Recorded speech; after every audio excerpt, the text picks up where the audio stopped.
Sorry that took so long. Can you hear me? Yep, we can hear you. Go ahead. Hey, Coach. Just I wanted just a general question about kind of what's been clicking for you guys lately. You picked up, you got kind of in a little bit of your first maybe streak of the season. Is it feeling a little different? And what's been the key here? Yeah, I mean, we were happy with the stretch we had there for 3 games. I think as a group, as a five-man group on the ice, consistently we're playing with more purpose and playing with a little bit more pace. Did you notice any difference? I know it's such a long season and these are just little bits and pieces, but every little bit helps. Did that little 3-game spark kind of lift this group at all? Did you get a little spark?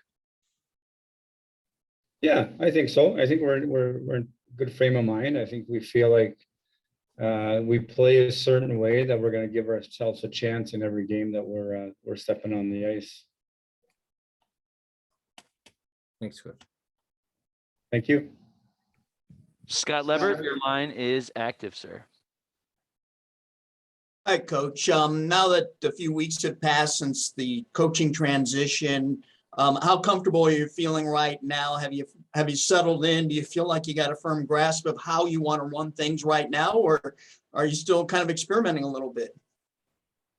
No, I think we're in a good spot right now. I think, the staff we have in place, we all kind of know our roles, and we have, daily meetings and we go through things. Yeah, I think we're good. I think we're in a good spot right now.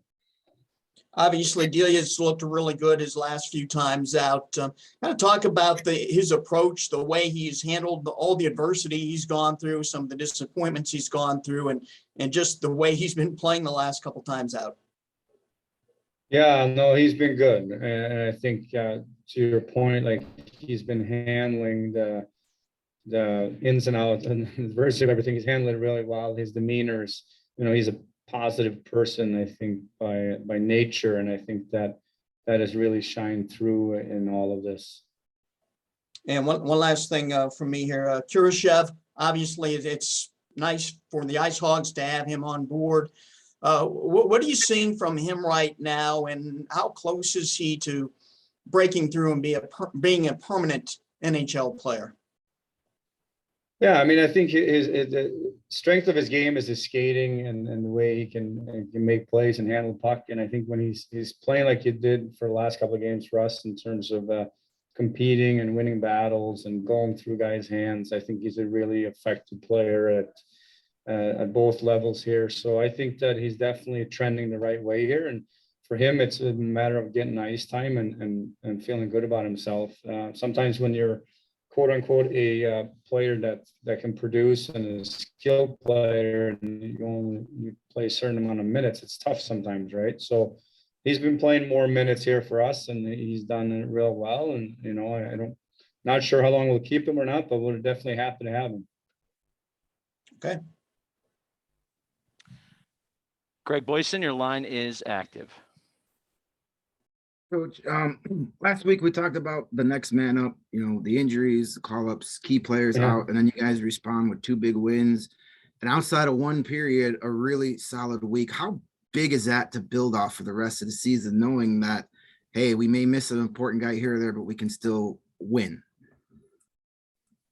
Yeah, no, I think that's a big part of it, right? And I think it comes back to what we talked about earlier. It's just, we have to play with the lineup we have. And I think that we're putting ourselves in every game pretty much to give ourselves a chance to win if we play the right way and if we play the way that we have identified that we should play as a group. And then whoever's in the lineup, as long as we have that mentality and we know what how we want to play in our identity as a group, I think the next man up mentality is valuable to have. But I think as a group, there's a lot of guys that have taken big steps forward in other guys' absence. One more for me. You've gotten an uptick in offensive production from your defensive group the last few weeks. How big of a bonus is that, especially for a team that struggles to score at times? Yeah, no, it's huge. I mean, I think it's like something we talk about. We want the D involved in today's game. Is you want 4 men up in the rush. You want that D up the rush. You want on the blue line, having the offense continue through the D, and they've done a really good job with it. So we're happy with them. Thanks, Coach. Thank you. Jay Taft, your line is open, sir. Coach, real quick, what's the communication like between you and the Blackhawks, or you and Coach Kinger? It's always different with different coaches and different groups, and there's a whole different group in both right now. What's that been like?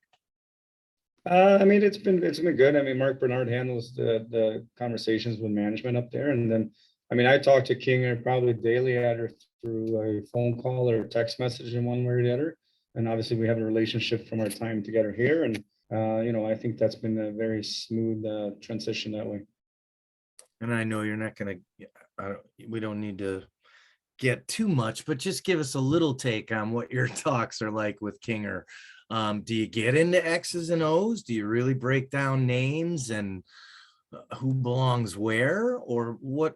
Give us a little take. No, I mean, we support each other, I think, more so than anything. About, obviously he watches some of our games, I watch their games, and we talk, we talk about everything. So I think nothing specific, but also talk about how our families are doing, how our kids are doing, this, since we know each other on a personal level. So, yeah. That's what I thought. Thanks, Coach. Thank you. Scott Leber, your line is open, sir.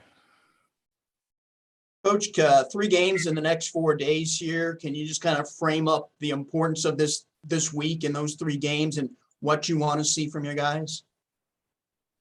Yeah, I mean, 3 home games too, right? So we got to make sure we kind of set the standard for how we want to play at home here. We know Iowa's coming in with a desperate team. I think they've lost 3 in a row, so we got to make sure that we're ready to go off the hop here. And then Henderson, we don't know much about, but we're excited to see them come in and play them. So I think, I mean, every game, obviously, you kind of take it day by day, right? Game by game. I think we have 6 games left here till the holiday. And, we kind of break them down to segments and, take them one at a time. Are you able to provide us with an update on how Lucas Reichel's coming along, or how long he might be out, or when he might return? I just know that he's doing better. He's progressed in the right way. That's all I know. Okay, thank you. Thank you.